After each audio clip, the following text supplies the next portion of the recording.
Guys आज का topic है what is the process of candidate hire through campus directly. जो डायरेक्टली कॉलेज से हायर होता है उनके लिए क्या प्रोसेस है ज्वाइनिंग की और प्रोजेक्ट की क्या क्या होती है रिक्वायरमेंट, सारा मैं डिटेल बताऊंगी, ट्रेनिंग वगैरह एवरीथिंग, तो ब्लॉग के अंत तक बने रहना। Hello everyone, welcome back to my fitness blog. I hope आप लोग सभी अच्छे हो गए। मैं बहुत अच्छी हूँ। स्वागत है आप लोग का एक और नए ब्लॉग में। तो गाइज जो लोग नए हो चैनल पे प्लीज़ लाइक शेयर सब्सक्राइब कर लेना, और जो लोग फर्स्ट टाइम आ रहे हो सब्सक्राइब करके जाना और बेल आइकन दबा के जाना। तो गाइज आज की टॉपिक क्या है वो भी मैं बता रही हूँ। आज का जो टॉपिक है बहुत इंपॉर्टेंट होने वाला है, क्योंकि वन ऑफ द एक मेरे सब्सक्राइबर हैं जिन्होंने मुझे लिंक्डइन पे मैसेज किया था, तो मैं उन्हीं का टॉपिक पे आंसर करूँगी। और ये आप सबके लिए है। बहुत लोग जानना भी चाहते थे, बहुत लोग पहले मुझे मैसेज किया था, बट मैं बीच में छोड़ दी थी ब्लॉग शूट करना, तो फिर मैं नहीं की थी। तो चलिए टॉपिक बताते हैं आज का क्या है। What is the process of candidate hired through campus directly.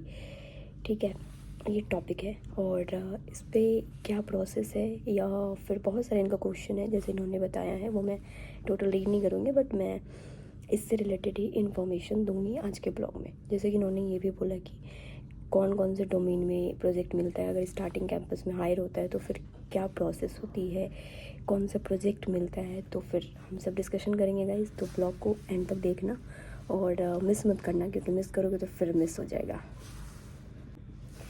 तो ये सब इन्होंने कमेंट बहुत सारे किया था, बहुत सारा मैसेज था इनका। तो फिर इनका नाम है, चलो नाम मैं नहीं रीड करूँगी। तो गाइस देखो, मैं आपको पहले प्रोसेस बताती हूँ। अगर जैसे आप कैंपस से हायर होते हो ऑन कैंपस, तो एचआर जो भी आपको गाइड करेगी, मीन्स जो भी आपको वहाँ पे बोलेगी और आपके पास थ्रू ईमेल आ जाता है, क्योंकि आपके पास प्रूफ होना चाहिए। नहीं तो ये क्या होता है ना, एचआर चेंज हो जाते हैं। इंटरव्यू कोई और लिया, ऑनबोर्डिंग कोई और कर रहा है, प्रोजेक्ट कोई और असाइन कर रहा है, तो उस केसेस में क्या होता है ना, वो ये नहीं वैलिड करते हैं कि आपको जो वर्बली बोला गया वो उस टाइम बोल देते हैं। बट अभी जो करंट सिचुएशन है हम उसके अकॉर्डिंग प्रोजेक्ट डिसाइड करते हैं। ठीक है, बट आपके पास वर्बली मेल होना चाहिए, मतलब ऑफिशियल मेल होना चाहिए कि हाँ ठीक है आपको हायर किया है, आपको इस डोमेन में डालेंगे, आपको 6 मंथ का इंटर्नशिप या ट्रेनिंग अनपेड देंगे, ये वगैरह वगैरह सब डिटेल होना चाहिए। देन वो उस पर वर्क करते हैं। क्योंकि गाइज देखो, आप जब काम करना स्टार्ट करोगे तो आपके पास वर्बली कोई वैल्यू नहीं है जॉब में। हर चीज़ ऑफिशियली ईमेल पे होना चाहिए विथ प्रूफ। अगर प्रूफ नहीं है तो आपका कोई बात नहीं मानेगा, क्योंकि इतना किसी के पास टाइम नहीं है। प्लस ऑफिशियल वर्क होता है तो वो बातों पे नहीं जाते हैं, वो जाते हैं मेल पे। तो आपके पास मेल होनी चाहिए। ठीक है, और जैसे मान लो आप हायर्ड हुए, ठीक है, कैंपस में, और उसके बाद आपका सिलेक्शन हो गया, ऑनबोर्डिंग हो गई, आपको बोला गया अनपेड ट्रेनिंग होगा। और जैसे कि बेसिकली देखो, फ्रेशर्स के लिए हायरिंग जीटी रोल के लिए या फिर किसी भी रोल के लिए होता यही है कि आपको हायर किया गया। ठीक है, डोमेन बोलते हैं, बट उस टाइम क्या होता है ना, आपको स्टार्टिंग डोमेन में नहीं डालते हैं। क्योंकि इसलिए अब आपका वर्क प्रोफाइल, जैसे आपका बीटेक से रिलेटेड है, कम्युनिकेशन टेलीकॉम जो भी है, इलेक्ट्रॉनिक और टेलीकॉम्युनिकेशन, तो आपको ये विथ प्रूफ मेल आया है, और आपको ये आगे वही करेंगे जो आपको मेल पे बताया गया है।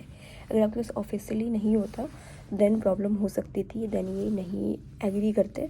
बट ऑफिशियली है तो डेफिनेटली आपका सेम प्रोसेस होगा गाइज जो आपको बताया गया है।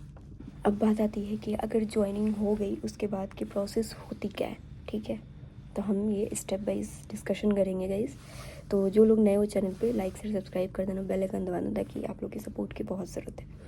तो चलिए देखिए स्टार्ट करते हैं कि जैसे मान लिया आपकी ज्वाइनिंग हो गई, ठीक है, और प्रोसेस ओवरऑल होने में टाइम लगता है। जीटी रोल है, आपको जीटी रोल मिला है, ग्रेजुएट ट्रेनिंग का रोल मिला है, बट आप आई थिंक आप पास आउट हो, या आई डोंट नो कि कितना क्वालिफिकेशन आपका कंप्लीटेड है, बट आपका पहले ट्रेनिंग होगा 6 मंथ। ये जो कह रहे हैं डेफिनेटली वही होगा, ट्रेनिंग होगा 6 मंथ, अनपेड ट्रेनिंग होती है वो। बेसिकली आपको एसएल से रिलेटेड होगा। और गाइस स्टार्टिंग में कोई भी डोमेन ट्रेनिंग नहीं होता है, मतलब बहुत लोग कहते हैं ना कि स्टार्टिंग में ट्रेनिंग देती है, ऐसा कुछ नहीं है। आपको नॉर्मल ट्रेनिंग दिया जाएगा, आपको क्वालिफाई करना होगा, एग्ज़ाम टेस्ट होगा, ये आपको एचआर ही बताएंगे, कि देखो हर एक फील्ड का अलग अलग रिक्वायरमेंट होती है और अलग अलग होता है। ये हमें भी नहीं पता है कि कैसे कैसे होता है, क्योंकि मेरा अलग था प्रोफाइल, तो और आपका अलग प्रोफाइल है, तो उस पर डिपेंड करता है। और गाइस एक चीज़, जैसे कि मान लो आपकी अब आती है बारी प्रोजेक्ट की। प्रोजेक्ट एसएल में क्या है, बेसिकली ज़्यादातर एसएल में सपोर्ट की प्रोजेक्ट है। मीन्स आपको सपोर्ट का ज़्यादा प्रोजेक्ट मिलेगा, और डोमेन वगैरह है बट कम है, और वहाँ पे रिक्वायरमेंट भी कम होती है। बट आपको जिन जिनको ये मेल आएगा या फिर जिन जिनको ऑफिशियल रहेगा उनका हो जाएगा बेसिकली, इसलिए ज़्यादा प्रॉब्लम की बात नहीं है। तो गाइज़ मेन पॉइंट है ये कि आपके पास कुछ भी प्रूफ होगा, देखो मैं पूरी वीडियो में यही चीज़ बोली हूँ, आपके पास ऑफिशियल मेल होना चाहिए, देन आपका ये वैलिड होगा। Without official mail no validation. तो क्योंकि कंसिडर ही नहीं करेगी आपकी एचआर या फिर जो भी टीम होगी। और ये ट्रेनिंग देते हैं, सभी को देते हैं, 6 मंथ 9 मंथ का अनपेड ट्रेनिंग होता है। और अगर आपको डोमेन स्विच करना है, एसएल में रहते हुए चेंज करना है, देखो डोमेन में है बहुत सारी ट्रेनिंग जो अभी भी चलती है, बट डोमेन बहुत रेयर केसेस में है, मतलब कम है। मतलब ऐसा नहीं कि आपको बहुत अच्छी वो है कि आप जो चाहोगे वैसे स्विच करोगे, वैसे आप ट्रेनिंग करोगे। बहुत सारा डोमेन का है, आपको जब ट्रेनिंग करना होगा आगे सर्टिफिकेशन के लिए तो आपको पेड करना होगा, पेड करोगे देन वो अवेलेबल है एसएल में, पोर्टल पे बहुत सारी ट्रेनिंग है। और यही है, और कोई जॉइनिंग प्रोसेस नहीं है। अगर आप थर्ड पार्टी से हायर होते हो, मीन्स क्योंकि थर्ड पार्टी से डायरेक्ट एसएल नहीं हायर करती है, ऑन रोल वालों को डायरेक्ट हायर करती है। तो थर्ड पार्टी को जो भी हायर करता है जिस प्रोफाइल के लिए, वो वही प्रोफाइल होती है। गाइस बोलते कुछ और होता कुछ और एट द एंड में, बट आप लोग हमेशा ऑफिशियल मेल लेके रखो ताकि आपको इन फ्यूचर कभी प्रॉब्लम ना हो।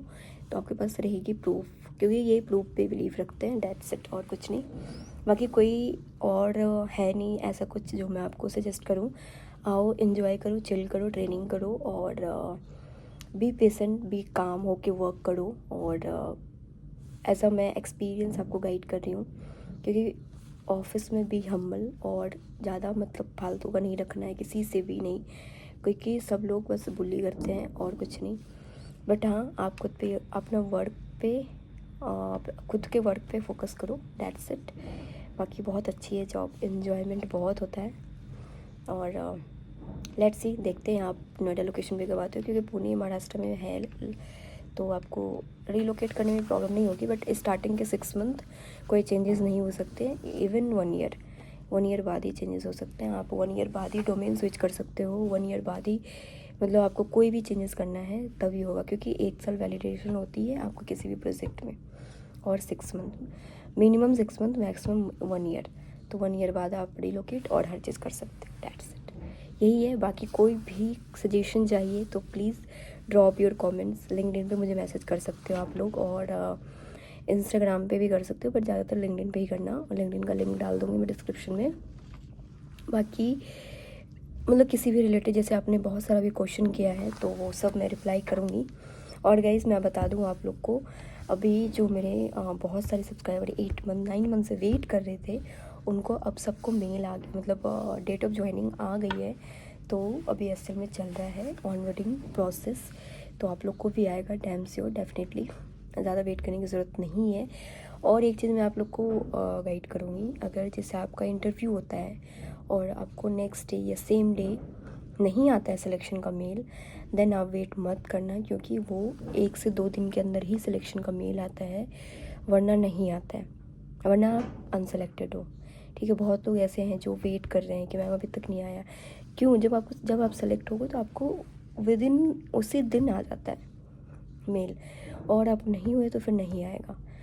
उस केसेस में आते हैं जहाँ पे इनको नीड है कि नहीं कोई नहीं है तो लेना है, अभी इनके पास बहुत है, ऑलमोस्ट फुल है, तो ज़्यादा वेट करने की ज़रूरत नहीं है। और गाइस आपको ट्रेनिंग वगैरह करना है तो देखो एसएल में बहुत सारी पेड ट्रेनिंग है जो आप सर्टिफिकेशन कर सकते हो और उस कंपनी स्विच कर सकते हो। तो चलिए, आई होप ब्लॉग अच्छा लगा तो प्लीज़ लाइक शेयर सब्सक्राइब कर देना।